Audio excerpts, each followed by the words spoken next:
নমস্কার। শুরু করছি আজকের শ্রুতি নাটক বসন্তের আবাহনে অভিমানী শীত। অভিনয়ে শীতের ভূমিকায় লেখিকা সোমা আইচ এবং বসন্তের ভূমিকায় কৌস্তুভমণি ধর। তাহলে শুরু করছি আজকের শ্রুতি নাটক। চললাম গো বসন্তদা, তুমি এসে গেছো, আমার দায়িত্ব শেষ। এই এই দাঁড়া দাঁড়া দাঁড়া, চললাম মানে? আমি এলাম আর তুই চলে যাবি? আমার দায়িত্ব শেষ বলে এটা কোনো কথা হলো? হা হা হা হা, এছাড়া আর কি উপায়? তুমি এসে গেছো, আমাকে থাকতে দেবে? এখন তো তোমারই দিন। এইটাই কত কথা। দেখো না, এবার আমার দাপট একটু বেশি ছিল বলে গালাগাল দিতেও ছাড়েনি। আহা, ওটা মানুষের ধর্ম। কোনো কিছুতেই ওদের শান্তি নেই। আসলে নিজেরাই তো ঠিক নেই, তাই কাজই হচ্ছে কেবল অন্যের ঘাড়ে দোষ চাপিয়ে দেওয়া। তা যা বলেছ। আচ্ছা তুমিই বলো, যার যেদিন মৃত্যু লেখা থাকবে সে তো সেই দিনই ইহলোক থেকে ছেড়ে চলে যাবে। তাতে আমার কি দোষ? সেই নিয়েও আমার দোষারোপ কোনো মানে হয়? তুমি বলো। কেন কেন? তাহা নিয়ে আবার কি বলে রে? তা নিয়ে কি বলে বলছো? হ্যাঁ। কি বলতে বাকি রাখে? শীতের জন্য আমার বাবা অকালে চলে গেল, কেউ বলে শীতটা মাকে শেষ করে দিল। ও বাবা। আর বয়স্করা তো কথাই নাই, দিন রাত সাপ সাপান্ত। শীতটা গেলে বাঁচি, হাঁটুর ব্যথা, কোমর যন্ত্রণা সবই নাকি আমার জন্য। আরে তোদের হাঁটুতে যে মরচে ধরেছে বয়সের ভারে, সেটা কে বোঝাবে? আরো শুনবে? হ্যাঁ, বল বল, শোনার জন্যই তো বসে আছি। প্রতিবেশীরা তো আরো সরেস। ও তাই নাকি? সেটা কেমন কেমন? সেটা কেমন শুনলে তোমারও গা চিবির করে উঠবে। তাই নাকি? দু চারটে ফল চাল কলা হাতে নিয়ে, ওই যে কি বলে গো, হবিষ্যি নাকি, হ্যাঁ হ্যাঁ হ্যাঁ। সেই হাতে ঝুলিয়ে মরা বাড়িতে এসে গ্যাঁট হয়ে বসবে। তারপর শুরু করবে শুকনো আদিক্ষেতা। আহারে, তোদের কি কষ্ট রে!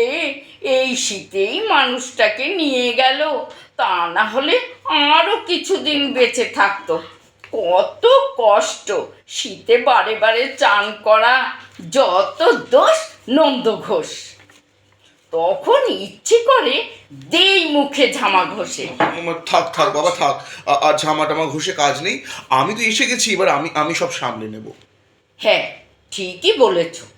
আমি একটু উত্তেজিত হয়ে পড়েছিলাম। আর রাগ করেও বা কি হবে? এ তো প্রত্যেক বছরের কেচ্ছা। তোমার তো আর এসব ঝঞ্ঝাট নেই। ঋতুরাজ বলে কথা, একটু অপেক্ষা করো। কদিন যেতে না যেতেই শুরু হবে হাতে কানে মালা ঝুলিয়ে ডাকাডাকি। ওরে ভাই ফাগুন লেগেছে বনে বনে, ওরে ভাই ফাগুন লেগেছে বনে বনে। কেউ আবার আবির মেখে ভূত সেজে, সে কি গানের ঘটা! রাঙিয়ে দিয়ে যাও যাও যাও গো এবার, যাবার আগে রাঙিয়ে দিয়ে যাও যাও যাও গো এবার, যাবার আগে। আরে আগে থেকেই তো রং মাখিয়ে ভূত সেজে বসে আছিস, আর কত রাঙাবে শুনি? বাবা বাবা, তুই তো দেখছি খুব ক্ষেপে রয়েছিস। দাঁড়া দাঁড়া, শান্ত হ শান্ত হ। আরে ওরাও বা কি করবে বল? এখন রবি ঠাকুর আমাকে নিয়ে এত এত গান লিখেছে, কবিতা লিখেছে, উৎসব পালন করেছে, তাই ওরাও এসব করে আনন্দ পায়। আর রবিবাবুকেও বলি, বাপু গানের ডালি তোমাকে নিয়েই লিখতে হলো? আমাকে নিয়েও তো বেশি বেশি গান লিখতে পারতো, তবে সবাই গান নিয়ে মেতে থাকতো। সমালোচনা করার অত সময়ই পেত না। সবই কপাল, বুঝলে বসন্তদা, সবই এই কপাল। দেখো দেখো দেখো, এই দেখো, এর মধ্যে আবার ভাগ্যকে টানাটানি করছিস কেন? প্রকৃতির নিয়মেই আসা যাওয়া। মন খারাপ করে কি হবে বল? দেখিস দেখিস আবার রাগে বাস্ট করিস না যেন। রসিকতা করছো? করো করো, ঋতুরাজ বলে কথা, তোমার ব্যাপার স্যাপারই আলাদা। না, এটা তোর অভিমানের কথা। হ্যাঁ, তবে ঠিকই অভিমান হওয়াটাও স্বাভাবিক, ঠিক কথা।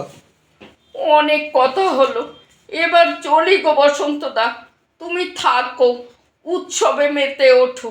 নমস্কার।